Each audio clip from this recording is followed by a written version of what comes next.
Previously on Funny Science Fiction. You know, if they had ever released an extended version of that movie, that battle should definitely have like maybe 5 or 10 minutes more. It was called Battlefront 2, wasn't it? Hello and welcome to the Funny Science Fiction Podcast, where we feature geeky jokes that guys named Biff will travel through time to beat you up for. Now, you may have noticed a new face on our screen today. Everybody welcome my good friend and fellow nerd, John Wass. John is our co-host for today. Thanks for being here, John. Appreciate it, bud. You're welcome. So, John, exactly how bad has your life become that you thought that this was a step in the right direction? I've been stuck inside for almost a year with a toddler. So this is a win. All right. It is, really, yeah. Adult conversation. Let's not stretch it. This is we haven't gotten too far in the conversation yet to start calling it adult. So our guest today is writer, director, and producer Ryan Arey. You might know him best from his work on the YouTube show ScreenCrush.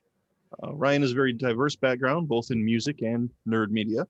So we're very excited to have him on the show for the regular old Geek Fest. Thanks for being on the show, Ryan. Welcome. Hey, thanks for having me, guys. It's a pleasure to be here. No, we're glad to have you. You've got some really cool content. We're excited to be able to talk to you about it. Yeah. Cool. Now, most of us have that one coworker who seems normal when the boss and customers are around, but they're either just really weird or kind of a jerk when no one else is looking. So with that in mind, what's it like working with Doug? He definitely turns it off for the customers. Okay. When they're not around, he's got a real problem. There's no delicate way to say this. He likes to eat poop off the ground. He's had a real problem with it. He's in Poop Eater Anonymous, which I really shouldn't have even said that much because it's what the A stands for. But we're behind him. We're supporting him. But honestly, like since he's been in PA, it's been an improvement. But honestly, the breath.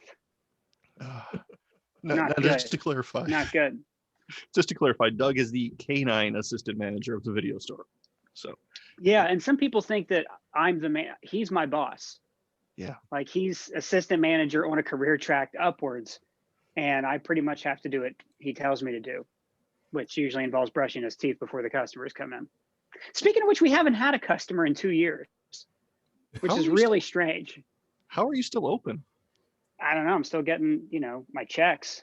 So that's all I care about. But yeah. All it counts. Death to Redbox.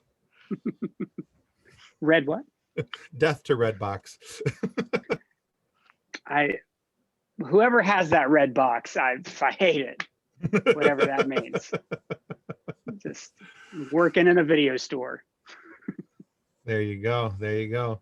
So I have to admit, Ryan, I only had recently learned about your show, and your webpage, ScreenCrush, just a few months back. I think when you and I first started talking a little bit ago, and that was because of Nick, our show's recording and editing wizard.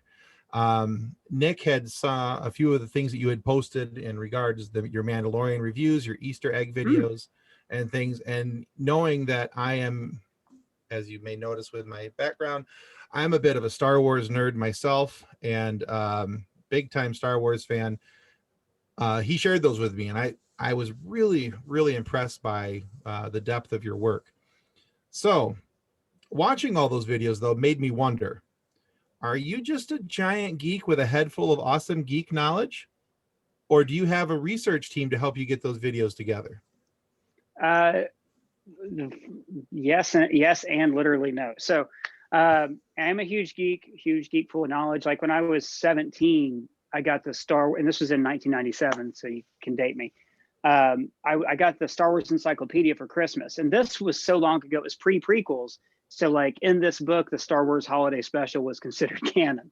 And I thought I want to memorize all this stuff. So I was like, yeah, I'm going to do this. I'm just going to read all my old Marvel Star Wars comics, which aren't canon anymore. I was like, it's really important for some reason. I know the species name of the musicians and the Star Wars Cantina and the Tatooine Cantina. I learned all that stuff. Now, obviously, since the prequels came out, there have been so many novels and all this other stuff that I haven't read everything. Luckily, Wikipedia exists. So even if it is something that I read a long time ago, I can go back and look. There is no research team. It's just me. The guy who runs the website, Matt Singer, who is a genius and a great critic, he'll notice a few things and like send them along to me. For instance, I'm a wrestling fan, so is he, but he's a bigger wrestling fan than me. So Okay. he was the one who noticed the tornado DDT in chapter, what was the chapter? 15 that Sasha Banks Okay. pulls. Oh, nice. Okay. On Boba Fett. So I was like, oh, cool, man. But for the most part, making those videos, because I have to get them out so fast, I didn't get screeners. So I was waking up at 3 a.m. every Friday and just writing down proper nouns and looking those up on Wikipedia. And sometimes it just paid off where I remembered things from the comics or, various movies. And sometimes you really got to have a good eye. Like there's one thing I caught in season 1 where Den is walking into where the Imperials are in their bunker on Navarro. And there's a pole in the background. It's just a random pole. And I was like, that's the pole from the trash compactor in the Death Star. It's like, you can't Google that, Right. Yeah, absolutely. Well, that's cool. But I kick myself. Like there was one this season. I was like, I should have gotten that. That frog lady was in season 1 of The Mandalorian. Oh yeah. And it completely Okay. went over my head. Yeah. She's in the cantina. She's just getting a drink. Okay. And at the time I was like, oh, okay, that's like that little frog guy. Is that the same species from New Hope? And it wasn't. And I just put it away and didn't think to get out of a drawer. And somebody pointed out to me on Twitter. I was like, oh man, I hate that. Bastards. Yeah. Yeah, I was impressed that you were able to translate that you caught I can't remember what episode it was, but there was the message in Mandalore and you transcribed that and translated it, whatever you want to call it. I did. I did my best. There were other new rock stars actually did a better job cracking that than me. And some people on Reddit did too. So Yeah. because I was trying to get it out fast and it was 5 a.m. I was like, I just have to give the gist of this and move on. Because it was very blurry. I couldn't make out all the letters. But yeah. No, yeah, I think you got it pretty close. You got the message there. So yeah, that was pretty cool, man. Yeah, I felt very justified in that because we put out a History of Mandalore video before, and even before Rise of Skywalker, we put out a Star Wars recap. And in both videos, I said Jango Fett was a Mandalorian. And a lot of people went on there and said, well, actually, Prime Minister Almec said in the Clone Wars that he's not a Mandalorian. And I was like, that guy's a liar who sold poison tea on the black market that killed kids. So like, we're not a horrible. And I felt so vindicated when it turned out that Jasper Morel was actually like, all of that was canon. On your website, ScreenCrush.com, you review the DC movies from worst to best. Mm-hmm. Oh, okay. Now, Matt Singer would have done that, but yeah, I've read that article. Yep. Okay. Well, then I'm going to ask you this question anyway, and I'll see what your opinion is and see if your opinion aligns with Matt's or if it aligns with others, and we'll go from there. So go for it. So from worst to best is how he had it. Now, I had no issue with his choices for 36 and 35. Catwoman and Jonah Hex are both god awful, and DC should be paying for everybody's therapy if you have actually watched those abominations of film. And Jonah Hex should have been so good. It had every opportunity. They cast the perfect guy to be Jonah Hex. Oh yeah. I mean, the casting was perfect on that movie. Honestly, there were so many things that reasons why that movie could have gone right. But yeah, it was a train wreck from the opening credits. So, but at 34, your website has Suicide Squad, which he clearly did not like. But I really did not mind Suicide Squad. Now that's short of Jared Leto's Thug Joker, unless, and I'll put this out there, this is my caveat, I don't like Jared Leto's Joker. I thought it was horrible. Unless that turns out to be Jason Todd. And if it turns out to be Jason Todd, which I know it's never going to be, then it's a strong maybe that I might like it. So tell us a little more specifically, why do you think Matt didn't like the movie Suicide Squad? And do you agree with his synopsis of being one of the top 3 worst DC movies? I can't speak to like Matt's reasons. He and I've talked about it. But I mean, the movie's horrible. It's one of the few cape flicks in the past 5 years I didn't see in the theater. I saw it on a plane. And I had to rewatch it for this Guardians of the Galaxy versus Suicide Squad video we did because the movies are very similar. It's just, one is very good and the other one's not. I agree that Leto's Joker is the worst Joker. The Joker doesn't even need to be in the movie. And I think anytime you have any movie where you can go, actually, you could take him out and it wouldn't make a difference, you've got problems. especially a movie like that is always trying to introduce new elements and new characters. And you think if you took out his screen time and you gave it to Katana or Captain Boomerang or Killer Croc, any of those guys could have really benefited from that additional boost. And in the breakdown I did, the Guardians of the Galaxy breakdown, I talked about the reshoots and how some of them seem like they were mandated by Will Smith to give his character. His character has like 3 introductions in the movie to show off his skills. There's him fighting Batman, there's him on the assassination mission, and then there's him proving to the guards that he can do the thing that we've already seen him do. And that just seemed like it was a big A-list star hungry for screen time, which is a shame because I think in that movie especially, you need a really strong ensemble, and that means people who are willing to give and take. And even the Jason Todd theory wouldn't do it for me because that's something off screen. If we're going to see the Jason Todd story told, I want to see the Jason Todd story told. I want to see it on screen. I don't want any of this like, oh, Kylo Ren turned evil before the movie started stuff. Show us the thing that we want to see. I would rate it really low, but I would not rate that movie lower than Batman and Robin or Quest for Peace or would I even rate? I really hate Batman versus Superman, but I think it has more redeeming qualities than Suicide Squad. But I would like to see David Ayer's original cut. Have you read up on everything that was supposedly in that? I read up a little bit on the Ayer stuff, and I realized that there was a lot of stuff that got pulled out by the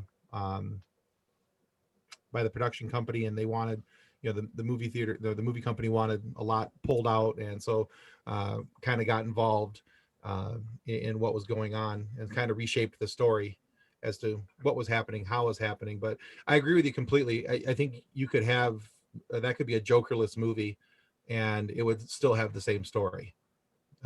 Considering that you have Joker on, I think he's on screen for less than 2 or 3 minutes in the entire movie, I think, of screen time. Really? Yeah.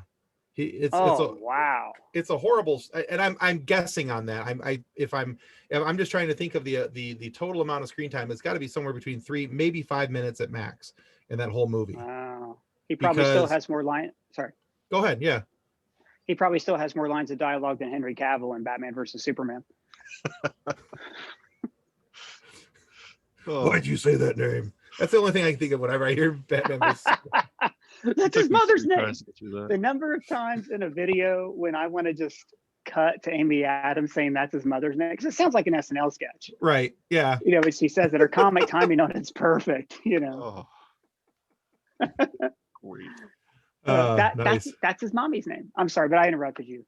No, it's fine. No, I think that I agree with I mostly agree with Matt's list. Okay.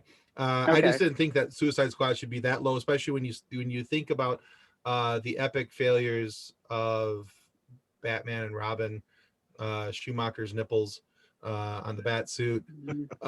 You think about how epically awful, and it was almost as if George Lucas got loose in a Batman script on Batman and Robin, and for the dialogue. Oh, the dialogue was so, I just kept waiting for him to be like, no, Anakin, I love you, but no, you're beautiful, and I do think Schumacher, it's funny because you see some bad movies and you're like, well, that got away from them. Suicide Squad is clearly a movie that got away from David Ayer, it was just too big of a machine. It's like Tropic Thunder. The director can't handle this big blockbuster. I think Joel Schumacher, who's a talented director, had a vision. The studio signed off on it. I think they forced characters and they forced toys on him. But I think that when that movie opened, he was probably like, I know it's bad, but it's fun bad. And I don't agree with that. I hated Joel Schumacher. There used to be a website like in 1997 that was punchjoelschumacher.com. And it was just like you would punch him and make a black eye on his face. I remember that website. That's just like, and I think back on days like that and I'm like, we were so naive. We didn't know, we had no idea what was to come as far as like really bad movies and great movies too. Like who really cares that Batman and Robin was terrible when we have Dark Knight? But thinking of some maybe better movies, we have the MCU, but other than Thanos and Loki, most of their villains are kind of single serving. They show up once and then they never really do anything because they get defeated and killed or locked away. So who do you think might be an interesting, previously underappreciated recurring villain going forward? And why is it Shumagorath? Why is it who? Shumagorath. Who's Shumagorath? He was one of these very strange Kirby villains from like the 70s. Oh, okay. Very I thought you octopus meant, looking. I Alien thought you meant- octopus. is that from the Eternals? Where have I not seen that before? Oh, That sounds so familiar. yeah. First time I saw him was actually in the Marvel versus Capcom video game.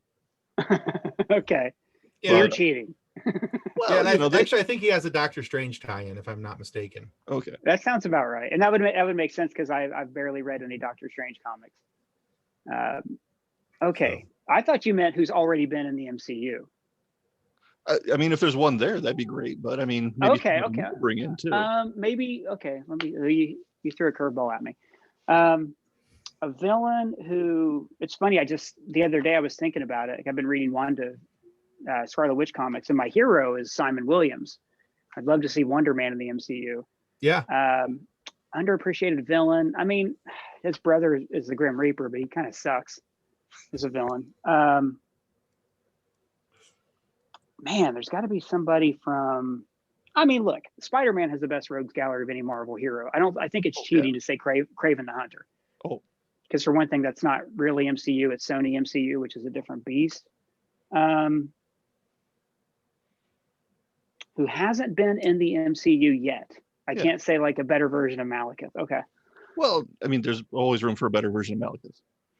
I mean, speaking of Doctor Strange, I really hope Nightmare shows up in the MCU. He'd be a great villain. Yeah. But I feel like Kang isn't a good answer because everybody wants Kang. Like that's he's next in line, you know? Right. So Yeah. that shouldn't count. Doctor Doom's obviously not underappreciated. But No, hasn't been he's there yet my either. favorite comic book villain of all. I mean, forget about it. Like he's top notch. I just did an FF video where I was like, do not squeeze him into every FF movie like so much Magneto. He deserves his own movie.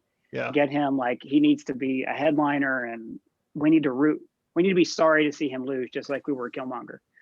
Yeah, Annihilus. You know, if we're gonna get the FF, I love Annihilus. I love the negative zone. I love the exploration aspect of the FF. I think that them going into places where they shouldn't, you know, like in Star Trek when they went too far, when Q pushed them to go too far and they met the Borg. I love that concept. Like sometimes you mess with space, sometimes space messes back, you know.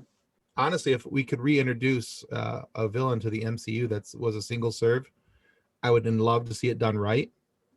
The Mandarin. And I know that that's Iron Man related, but you know, that was such Iron Man 3. I was so angry and disappointed in that movie. No, oh, we disagree. I was, and the only reason why,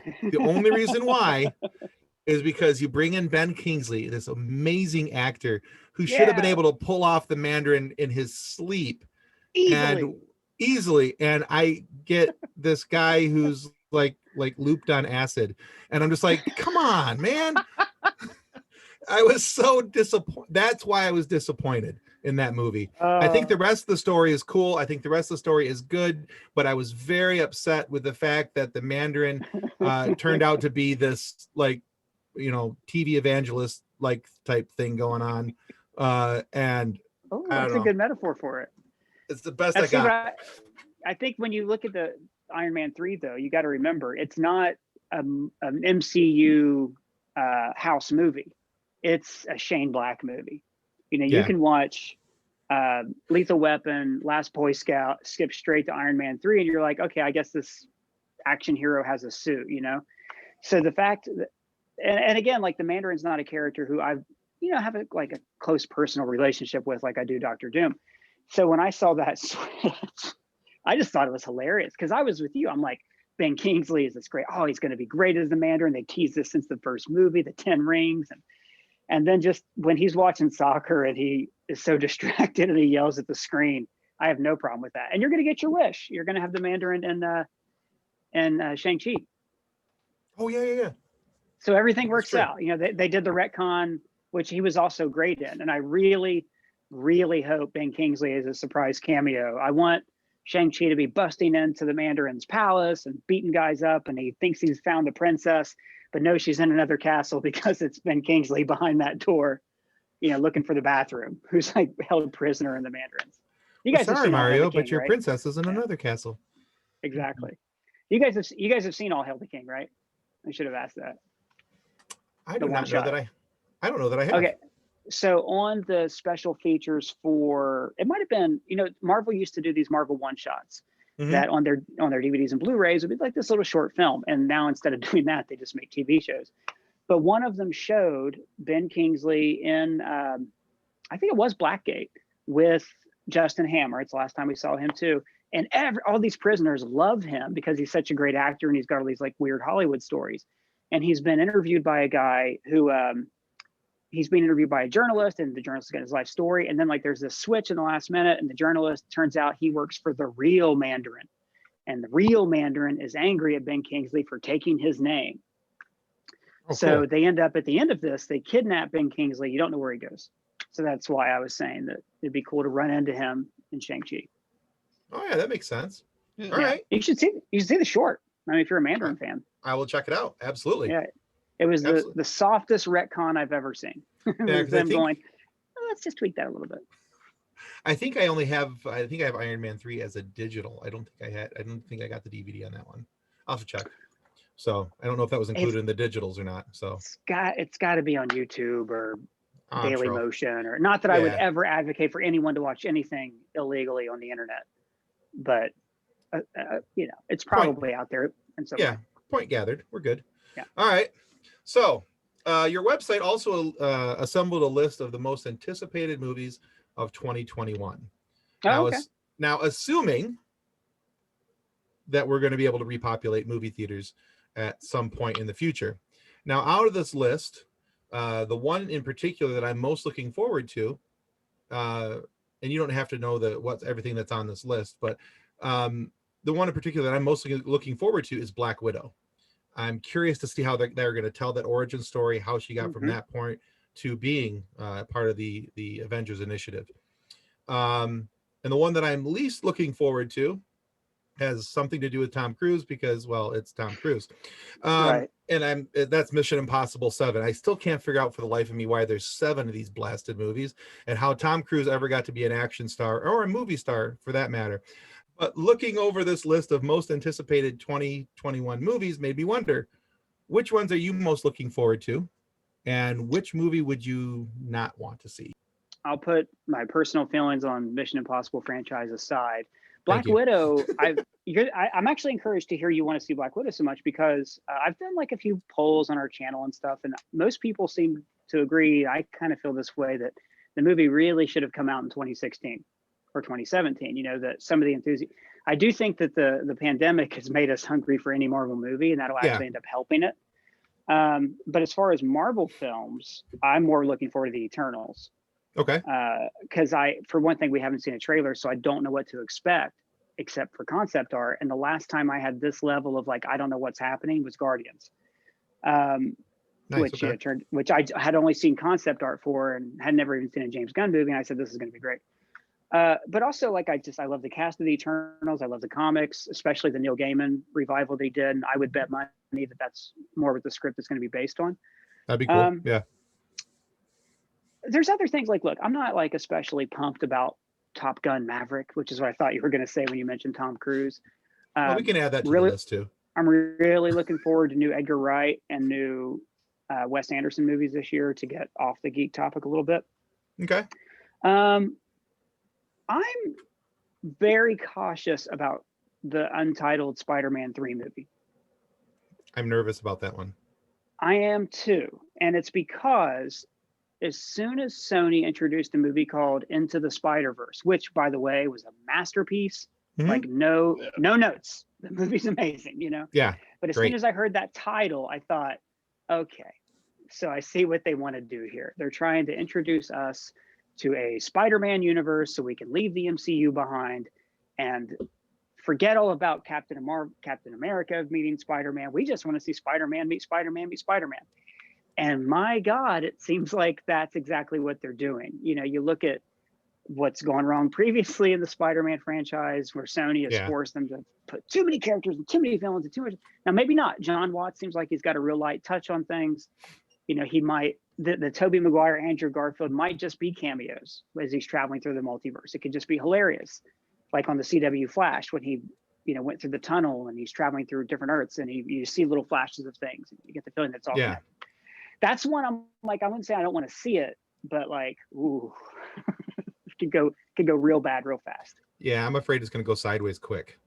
Yeah. Because what I'm afraid of is it seems like every day there's a new name tied to Spider-Man 3. Yeah.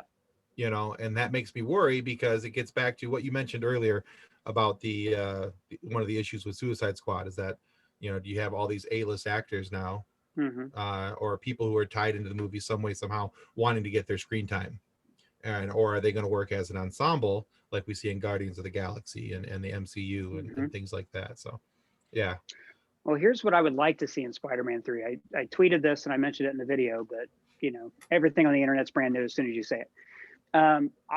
Here's my soft pitch, right? So you show Andrew Garfield or Tobey Maguire, whatever, fighting Electro, and you see all these different people fighting, all like Dr. Octopus. You see all this thing, and it's this big, intense, like it's dark, it's nighttime, it's Sony, and then you just hear cut, and they're on the set of a Spider-Man movie, and Tom Holland, Peter Parker, is there as Peter Parker, as like a what do you call it, a technical advisor? Because in this, a consultant, because his identity has been revealed to the public, and they can now be more inspired by the Dan Slott run, where he's become a millionaire, he's a little bit of a celebrity, you know, his identity's out there. So rather than him being hunted by the police, Stark Industries could have cleared his name like that, and they're making a Spider-Man movie in the MCU, and he's the technical advisor on it, and that's how they pull all these different characters in. And there's some history with that, because we did see in Far From Home, he's like scrolling through the movies on the airplane, and you see that like there's the Tony Stark story,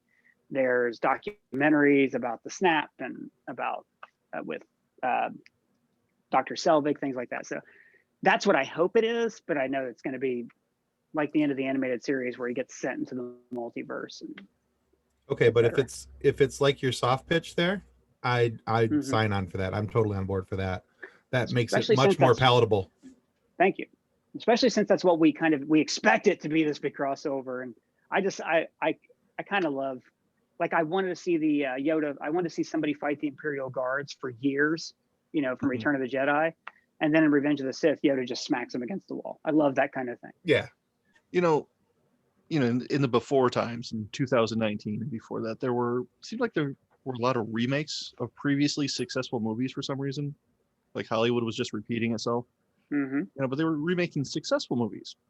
Can you think of any bad movies that might deserve a second chance, being remade better than they were before? You know, whether that's like League of Extraordinary Gentlemen or Episode 9. That's a great one. Rise of Skywalker is always the top of my list. Rey being a Palpatine is the worst thing. I mean, I got a video we're finishing up right now, and another one where I compare like Star Wars to Cobra Kai and how like Cobra Kai did it right. I love that question. I ask people that one a lot. One of the ones I always go back to is The Adventures of Ford Fairlane, which is a Andrew Dice Clay movie from the 80s. Okay. Oh my God, I think it was Andrew Dice Clay. And it was a great concept. Or no, oh my God, sorry. I'm getting confused with Buckaroo Banzai. But yeah, it's really hard to think of those movies that like had great concepts, like the Underworld movies, Vampires versus Werewolves. Hated all of them, but I love the concept, you know, this ancient war between these two factions that are alike but different. So I'd love to see that redone. What about you? What's your answer on that? You know, honestly, Tim might argue with me on this one, but I would like to see the end of the sequel trilogy redone with a little more cohesive plot. You know, just, I mean, I don't have problems with them as stories, as enjoyable movies, but the story could have stuck together a little bit more. Did you hear or read Colin Trevorrow's original concept? I did, and that would have made a great film. I did not, so please enlighten me. You should, you know, I'll give you the broad strokes just now, but essentially, the First Order, or there's no Palpatine not in the movie, he's dead. So right away, it's a better movie. Rey is not Palpatine's granddaughter. Kylo Ren learns from this like kind of a Lovecraftian Sith monster who taught Palpatine some of his tricks, and he becomes like a Sith vampire. So they also introduced the giving Force life, but also how to take it away with him. And the First Order are headquartered on Coruscant, so people return there, and like Faye and Ren kind of rally the people who are like living in the old Jedi temple with their hands around burning barrels and stuff. No, not Rey. I'm sorry. Rey's off doing Jedi stuff. Rose is with Finn doing that. It's a more solid sequel. You know, it didn't ignore or retcon anything. It continued what was there. Leia had a really big role in it, kind of gathering the galaxy together, like getting Lando. And Lando was more like, I've fought in that war once and look what happened. We got beat. I'm not going back. So he got to be kind of that rogue smuggler instead of just like the grinning guy who's happy to be here in Rise of Skywalker. Right. My favorite thing in it is the reason they're on Coruscant, the rebels, the resistance, is because they're trying to contact all these other people, but the First Order are blocking their signal. But at the old, I think it's the old Jedi Temple, there's a beacon that's like pre-Imperial technology, so they can use that. So there's this great sequence in it where it's like the lighting of the beacons of Gondor, you know, and Return of the King. So they did that where they lit this beacon on the Jedi Temple, and then that went to this planet that we've seen, that planet that we've seen, you know, clear through to Bespin. It's a way to like rally the whole saga together. Now, there's lots of little things. Chewbacca flew an X-Wing. You should read it. No, I'll definitely check that out. Yeah. So my only issue, honestly, with the Rise of Skywalker isn't the fact that Rey's a Palpatine. I cared less about that. I didn't like the fact that they had brought the Emperor back. So I didn't like the fact that, and I know that it's a doable thing, that there was, that, and through the old legend stuff that, that the Emperor had, passed his essence, his spirit, his force onto other people, and it was basically using their bodies and all, and that was an entirely possible thing. So what they did with the Emperor was plausible. It's just, it came down to the execution and how it was done, and the whole I am all the Sith and I am all the Jedi, that portion at the end, that fight, which was not much of a fight, and it, I don't know, I had a problem with that. And my bigger problem with that is that I saw a poll the other day, and this is what really annoys me about this movie now, is that people were saying that the greatest cinematic moment in Star Wars history was the fact that Kylo and Rey kissed. They picked that over the fact that Darth Vader admitted to being Luke's father in Empire. And I'm like, okay, I have no hope for you people anymore. We're done. Yeah, but if you go on like go to imdb.com and look at the top 100 movies of all time. Like anything that's on the internet is not, people don't know what the hell they're talking about. It's just always the most recent thing that happened that they're going to remember, and that's fresh in their heads. It's one of the things that makes it frustrating to make YouTube videos, because it's really hard. Like one of my favorite videos I've done for ScreenCrush is this like analysis of like Star Wars mirroring the medieval times, Middle Ages and Arthurian legend, right? Nobody watched it. Nobody cared because the thumbnail wasn't that good, because it wasn't like the thing that people were talking about right then. Sometimes you can have a video that like hits the zeitgeist, but for the most part, you got to disregard anything anyone ever says in a poll on the internet, unless you want to know how people feel at that moment. No, that's very true. And now I want to go and find that video, so I have something to watch after this. It's a cool one, man. I mean, I might watch it now and go, oh my God. That happens. Anytime you revisit something a year later. But that one, I mean, I didn't rush it, so it might be good. It was before we were in the store. We were still on the green screen with the weird blue stuff behind me. Cool. But see, I agree with you though about, Palpatine coming back. Where the heck did that come from? And you had this great setup in Last Jedi, which, love it, hate it. But you have to admit that when Kylo Ren killed Snoke and then said, no, I'm not good, I'm in this for me, where's the franchise going to go? Because at that point, we actually have a video coming out this week or next week where I go over this. I'm sorry if I'm repeating this because it's in my head. When George Lucas made the prequels, he said it's like poetry, they rhyme. So he deliberately repeated certain beats.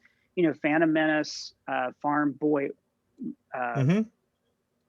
big space battle at the end, etc. All these different things repeated. Ring Theory, if you've ever read that essay, it's great. Long detail of how these films mirror each other. Very similar tropes.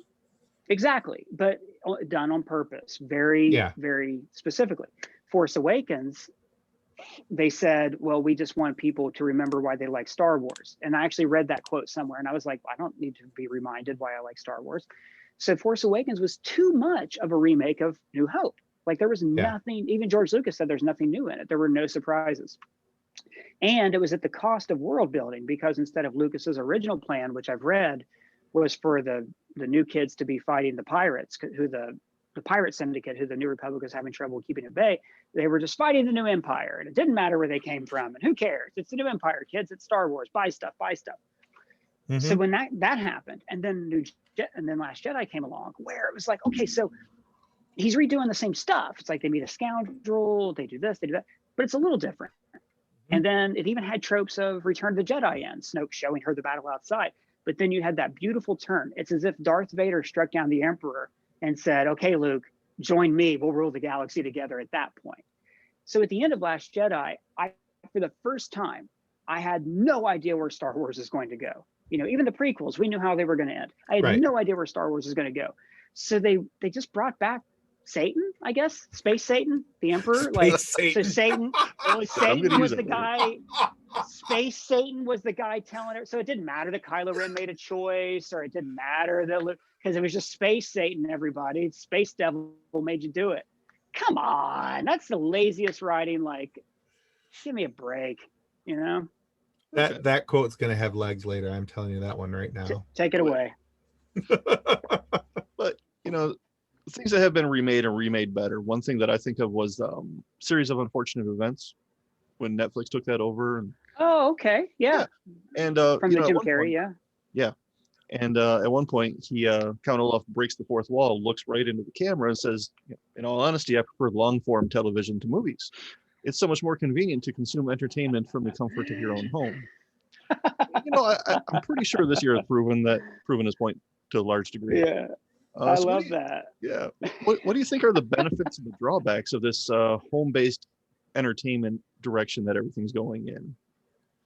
Well, okay. My pinned tweet on Twitter is you can judge a society by how it behaves in a movie theater. Okay. And that's because it's stressful to go to the movies if you actually want to watch the movie. You have to worry about people talking, being on their phones. There's places like Alamo Drafthouse that will just throw you out if you get on your phone or if you talk. And I wish that was more strictly enforced. The number of times I've had to go ask a man, like an usher, can you just please, this guy's on his phone. Can you please just stand here until this guy gets on his phone and do your job and stop the person from being on their phone? But we're a very non-confrontational society. I get that. You don't know, if, especially in New York, if somebody's going to go crazy and yell at you or something. So that's definitely the drawback. On the other hand, have you listened? There's a video, even Kevin Feige shared it on Twitter, I think, where somebody took audience reaction during Endgame and stitched it into the actual movie. It's amazing. It was just like it was April 23rd all over again, and I was watching it at a screening for the first time. Even at a critic screening, when I saw Endgame, people were cheering. Yeah. When Captain America took that hammer and said, you know, Avengers Assemble. So I yelled right out loud in the theater. Oh my God, you should see my notes. Like, I just wrote "so happy" in big letters on my notebook. And I'm like frantic during that whole movie, writing down like, you know, this and that. But when you watch that audio, when you watch that video with the audio of the audience, and you think, I just want to be there, you know, the problem is you don't want the movies to just be fun on the 7 o'clock showing on opening night. You know, we have to be respectful of each other and each other's space, and recognize that, yes, you paid money and so did all these other people. You know, my wife works in theater. It's the same problem in the theater, just with noisy and not being considerate of others. So that's the drawback of the movie theater and what makes it great. I do think, regarding streaming sites, I hate the Netflix like dump and pump model. I hate binging shows. You look at what The Mandalorian and The Boys have done, it's incredible. It builds this anticipation. We're talking about it. Like, if every episode of Mandalorian season 2 would have dropped on at once, we wouldn't have been talking about Cobb Vanth or Ahsoka Tano or Bo-Katan. We would have been talking about Luke Skywalker. You know, like, that's it. Oh yeah. And so it's a steak. You know, that's the way these things need to be treated, not like, you know, a milkshake. I have a love-hate relationship with the way that The Mandalorian was released, because I Oh, love yeah? the fact that they built the anticipation, and I was so excited every Friday morning to get up and watch The Mandalorian. But I was also hated it because I'm also a member of the Instant Gratification Society, and I want my stuff now. Give me. Come on, let's give me what I Yeah, want. yeah, That's yeah. and so that's the only reason why I didn't like it. Because when it first came out last year, season 1, and I was like, all right, Mandalorian's finally here, and I sat down and I'm like, wait, only one episode? Wait, what is this nonsense? Uh-huh. Yeah, so for me, that was my challenge, just kind of getting used to that. But I do, now I like the fact, but at the end of every episode, I still bemoan it. I can't believe I have to wait till next week to find out what happens. It was You only know, half an hour long. right? Exactly. Yeah. Well, but So for yeah, me professionally, it's incredible because instead of making, one Easter egg video that gets, if I'm lucky, 1 million hits, it's just this well I can keep going back to over and yeah, over and over. And again, like back to the metaphor of it's a steak dinner. You finish making that Easter egg video, then it's like, well, what else are people going to be talking about? What else do I need to explain? Who doesn't know who Bo-Katan is? Who, right, even like I went on my vacation basically as soon as the last episode ended. So there were lots of questions about the finale that I just didn't make a video about. And I think now it's probably too late because today's my first day back. okay, But like, I love that. I love like this endless, it's what Star Wars was for 20 years, before the prequels, when all we had was the OT. We knew every line. We knew right, every character. I know that Michael Carter played Bib Fortuna. How right. the hell do I know that? I don't know who played. Well, I know who played a lot of people actually. And then the sequel trilogy, I'm not going to memorize all that stuff, because there's so much Star Wars now. Right. So that's what I mean. Like you're right. The Instant Gratification Society, as a member myself, I can relate. But I'm also like, it's so good to have something to look forward to, especially in 2020. No, I agree. I do agree. I want the instant gratification, but I also like the tease and the pull along. So, a little bit of both. So let's give you a chance to talk about the ending of The Mandalorian, since you missed it on your show. You can talk about it here. So you've done all these Mandalorian Easter egg videos. You've explained why Moff Gideon needed Grogu's blood. You've talked about the ending of the season 2 of The Mandalorian to some degree. But what do you think the future holds for The Mandalorian, and particularly the book of Boba Fett? And where do you think these stories go from here? Who do you think is going to be introduced? What do you think so basically what's in the future for these Star Wars shows? Well, I want to get some clarification from you guys, make sure I have the correct info here. There was some theorizing that the book of Boba Fett was going to be The Mandalorian season 3, but that's not true, correct? As far as I know, that's a separate show. Okay. That's what I've read. Yeah, that I think, and this is very exciting, that oh my God, this is so embarrassing. Who directed the Boba Fett episode? He's a great director. He did Desperado. I've been a fan of his for years. Robert Rodriguez. Rodriguez, not Richard. I wanted to say, I got Alex Rodriguez stuck in my head, and I'm like, no, that guy used steroids. It wasn't him. So Robert Rodriguez is going to be showrunner of Boba Fett. And then Mandalorian is going to come out after that. I think we're going to get to see that underworld aspect with Boba Fett, and I think Robert Rodriguez is a genius, and he's going to make the whole thing at his Houston ranch, and he's going to have an amazing time, right? Yeah. Mandalorian season 3, I think you're going to see, and this is set up pretty directly. This isn't like a huge speculation. You're going to see him transitioning to this like larger story of the retaking of Mandalore, especially since technically he's the heir to the Darksaber, which is interesting. Have you guys seen Rebels? Yes. Oh yeah. Okay, so you know that like Sabine just gives Bo-Katan the Darksaber and everybody's cool with that. In one of my videos, I said that because Bo-Katan was given the Darksaber, maybe that makes it more important that she has to win it from Moff Gideon, because now she really has to prove herself, because she never technically won it in combat. She didn't beat Darth Maul. Right. She didn't beat Ahsoka, who beat Darth Maul. Like, it was just handed to her. And frankly, like, Sabine didn't earn it either. It's almost as if Star Wars Rebels is operating under a different set of rules because it was made for a totally different audience, but it's canon. So like, let's move on. So I think you're going to see that. And there's this interesting like tension between him and Bo-Katan is for what's next. I don't know when we're going to see Grogu again.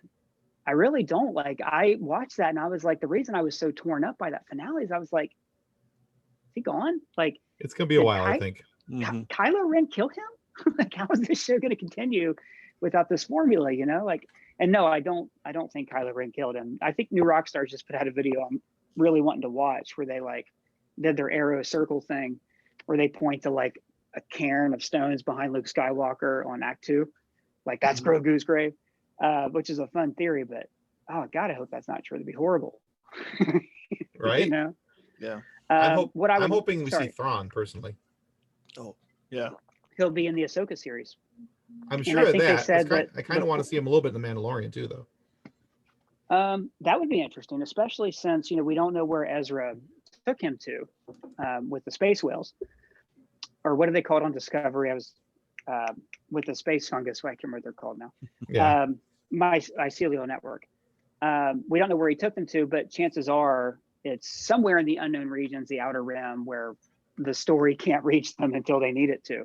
But it is possible maybe they just ended up near Mandalore, or it could work out that way where they have to go into the unknown regions. And imagine that. See, one of the best things about the Clone Wars cartoon was that it made the prequels better, or even good, you might say. It enhanced the prequels.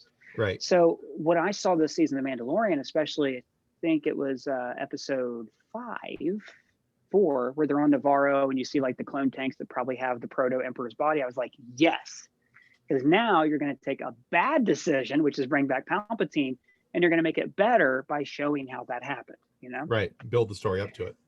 Exactly. So if they are going into the unknown regions, maybe we'll see those Sith cultists. We'll see these guys in cloaks building a massive fleet out of nowhere that can somehow explain whatever the heck happened in Rise of Skywalker, right? Instead of, I don't know, I've done multiple videos. I did a video where I yell at a puppet of J.J. Abrams. Like, you already have a new empire with First Order. Why do you need a new empire?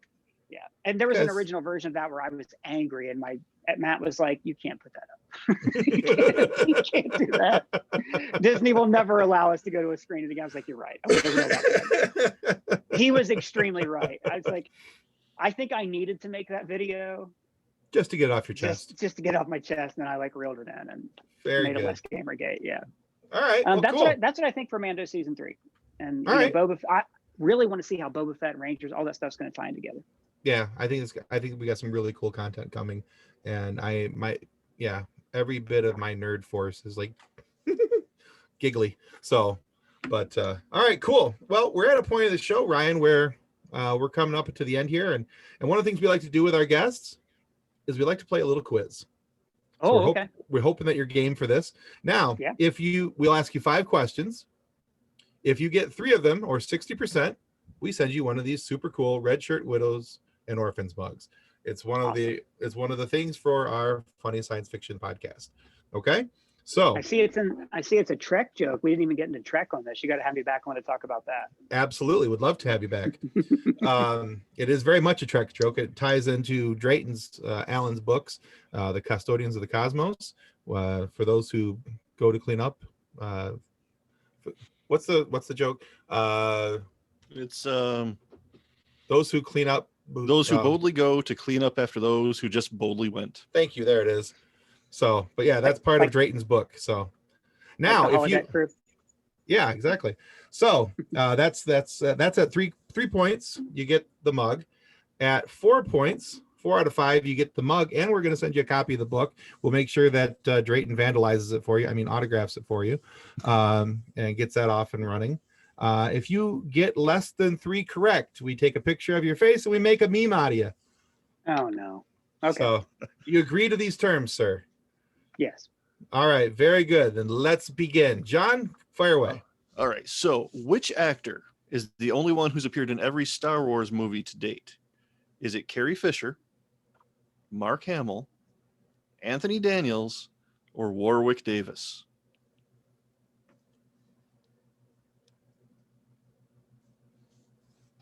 Warwick Davis. It's Anthony Daniels. Was it Anthony? What was he in Solo? In Solo, he has a cameo. No! Yeah, he's not C-3PO. He is actually a character called Dak. When Chewie and the really super skinny Wookiee touch heads and they're saying their goodbyes, he is Tak in the background calling the other Wookiee away. It's always Solo. It's the one Star Wars movie I just went, well, that was okay, and I It's walked away always from. Solo. I didn't make a single video about it. Oh God! All right. Okay. And of course, it's not Warwick Davis because he wasn't in the first two. Damn it! All right. So, what Idiot. is the name of Chewbacca's father? Is it Itchy, Scratchy, Flaky, or Harry? Itchy. There you go. All right. Who played the part of Commander Cody? Was it Jay Legea, Tamara Morrison, Ahmed Best, or Joel Edgerton? Tamara Morrison. All right. What was the first? I didn't know the first name though. Who was that guy? I don't either. I'm not sure who it is. All either. right. All right. I'd have to look that one up, to be honest with you. Okay. All right. Who among this list, among the following list, discovered Ahsoka? Was it Plo Anakin, Plo Koon, Plo Kai, or a Master Jedi? Plo Koon. Very good. All right. So you now have 3. So you have earned yourself one of these high-speed coffee mugs. Excellent. Who wiped out all the information about Kamino from the Jedi Temple archives? Was it Darth Sidious, Sifo Dyas, Count Dooku, or Yoda? Dooku. Yep. Very good. All right. Well, you went 4 out of 5. Not too bad. Should have been 5. Should have been 5. Should have been 5. Had to be Solo. You want to say hi? Here he is. Whoop. Doug. Hi, Doug. Doug. Hi, Doug. He was chewing a bone. I'm going to let him get back to it. There you go. Okay. But we'll make sure to get you. We'll have you stick around for a moment after we say our goodbyes. We'll get your mailing information and we'll get those shipped off to you here very shortly. Excellent. All right. So, Ryan, where are the best places to be able to find out more about you and all your work? Because we want to make sure to put that information in the description so people can find out where to find that. Yeah. YouTube.com/ScreenCrush. And then I have a podcast of my own. I very infrequently make episodes for. It's a space adventure narrative podcast called Rick Pulsar. Okay. So that'd be the other one. Yeah. It's on Apple iTunes. All right. So maybe you can find it, or I'll send you a link to it. Yeah, cool. That'd be great. Okay. And Twitter, obviously. Yes. All right. We'll make sure that those locations get put on our information board for when we post this video as well. I'll be down the information. So, Great. So remember, kids, subscribing is the single most important thing you can do to ensure that we get more amazing guests like Ryan. We've really enjoyed having Ryan on today and give you guys some funny moments to listen to. Now, please subscribe to this podcast as you're watching this episode and check out Ryan's work over at ScreenCrush. I honestly, I really enjoy your work, Ryan, and I think these guys will enjoy it too. You can do some really top-notch investigative work over there. So, and you guys are always welcome to contact us where it all began, back on our Facebook group called Funny Science Fiction, which, by the way, we just eclipsed 100,000 members there. So we're pretty proud of that. Yeah. Congratulations. That's great. Yeah, thanks. So if you're not happy with the show's content, all you have to do is just let us know. I mean, we'll sit around and pretend like it's still 2020, and then we all become instantly happy that we're not sitting in a dumpster fire, except for Ryan, of course, because, well, he was awesome. So thanks, guys. That's going to conclude Funny Science Fiction for today.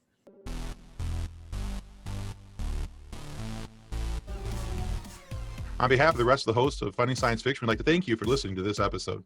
If you'd like to be a guest on one of our future episodes, please contact us by means of our Facebook group, Funny Science Fiction. You can find us on Twitter or Instagram using the handle @FunnySci-Fi, or you can go to DraytonAllen.com and click the Contact Me link at the bottom of the page. Thanks again. Hope you enjoyed the episode. Copyright 2020 by Drayton Allen. Original music by Jordan Michaels. Reference to any specific product or entity mentioned in this podcast does not constitute an endorsement or recommendation of or by Funny Science Fiction or its sponsors. The views expressed by guests are their own, and their appearance on the program does not imply an endorsement of them or any entity they represent. If you have questions about this disclaimer, please contact us via email at DraytonAllen@DraytonAllen.com.